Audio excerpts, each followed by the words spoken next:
morning from Israel. Ayan, Shabbat ngayon, Saturday. So, sarado karamihan ng mga tindahan dito sa Israel. Tapos wala masyadong mga private, walang public transportation, rather puro public vehicles ang makikita sa daan. Ganun dito pag Sabado sa Israel. But anyway, ikukwento ko lang.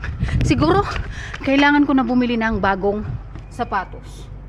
Ito yung sapatos na gamit ko since nag-start akong tumakbo ulit. Tapos binili ko siya year 2022. Tapos ginamit ko siya sa running na intense etong March 2024. 6 months na akong nagra-running. So ngayon napansin ko, hindi na siya malambot kumpara nung pinakauna ko siyang ginamit. Parang napipina siya masyado. So ngayon, kailangan ko na yata bumili ng bagong running shoes. Hindi dahil sa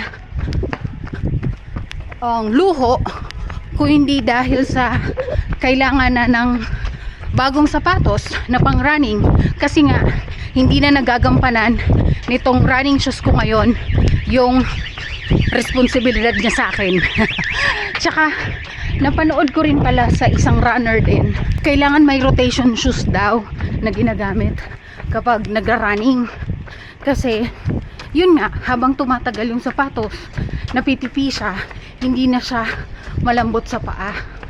So kailangan ng rotation shoes para may kapalitan yung sapatos mo na ginagamit, para yung isa nakakapagpahinga habang ginagamit mo yung isa. So ayun, baka may ikasuggest kayong running shoes, please comment down below. Woo, may ganun na.